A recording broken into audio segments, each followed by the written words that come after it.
دا که جرنیل وي او که کرنیل وي او که وزیر اعظم وي او که انټیلیجنس ادارې دا واوري چې کومه پرې دا ظلم نه وي دا ظلم دې نه وي پرېښی که نه زه دا نارام وهم زه لار و بر نارام وهم زه کرنیل مرداباد نارام وهم زه تا جرنیل خلاف نارام وهم تا خلاف چې کوم دی هغه پرې چې کومه پرې په ما کې ستانې وي او دا ان شاء الله تعالی موږ د روان نسلونه مغه شانتې کوي ان شاء الله تعالی چې کومه پرې د جبر و ظلم نه وي پرېښی زه تا د سټیج نه ګوره په سوالیات طریقه باندې وایم که بیا چې دویم میاشتې تېرې شي ګوره بیا چې کوم دی ګریوان نه ګوره لاس اچوي نه تعالی دا کوم سرونه سیم چې موږ مېلمه راځي ان شاء الله تعالی دغه خاورې لکه پښتون وي او که بلوچی وي ان شاء الله بلوچ او پښتون سره چې کوم دی ظلم شورای موږ من داسې قدر او عزت کوو او من داسې چې کوم دی ننګ او غیرت او بله خبره زه دا کوم انټیلیجنس ادارو له چې ګوره کم نوټیفیکیشن کم مطلب عالمیه جاری شوي او 22 نکات باندې نو ان شاء الله تعالی پاکې دوه میاشتې ټیم دی دوه میاشتې ګوره موږ ته کسو او بیا ان شاء الله تعالی من دغه شانتې موږ درېږو او د شوی چې کوم دی عملي کوو بل ګوره موږ ډېره د افسوس خبره وه زه د ظالم حکومت او جابر حکومت له وایم چې موږ ګوره 10 کاله وشول 15 کاله وشول چې موږ خلک ورښتي و الله په ځای چې ګوره موږ زنانه یې ورته په کور کې په انتظار ناستي چې نه دوکونه کېږي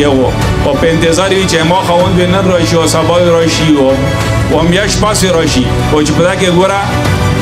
15 کاله تیر شول نو جابره ظالمه زه ته دا وایم چې دومره کار خو وکړه که نه چې یو لیست خو راولګه چې دا سړی مړ شوی او یا مې پرېښوه چې دغه زنانه چې کوم دی موږ د خویندې او میندې چې کومې په کورونو کې ناستې وي په نکاح کې چې یا موږ نکاح وکړو شریعت مطابق او یا چې کوم دی خپل هغه خاوندان که مړه وي چې نکاح یې وکړو پوه شي او که ژوندي وي چې راشي او خپلو کورونو راشي نو ظالمه دغه کار خو وکړه که نه که نور نشي کولی زه تا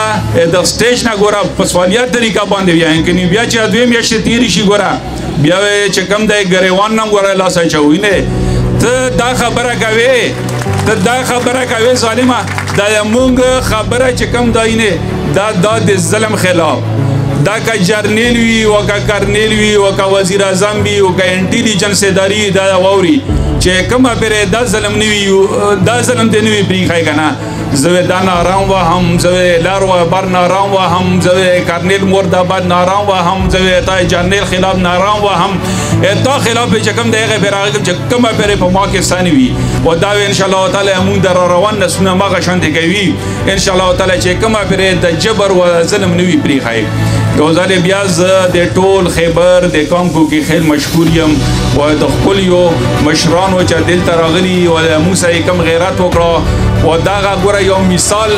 یو مثال یو تاریخ کې خوښ وه چې زه تاسو یو مثال درکوم دا نه چې ناست دی اوس شاکر حاجي ګوره پر صبحي باندې وي د ټول پنډال له 10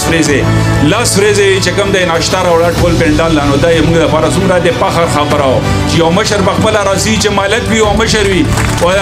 په خپله علاقه کې او په خپله خاوره کې چې کوم دی د مېلمنو مېلمستیا کوي بس چې کومه تاریخي خبره وشوه انشاءالله تعالی دا لاس اوچت کوی ما سره چې دا شی وي چې موږ دا شانتې برقرار ساتو که نه انشاءالله تعالی او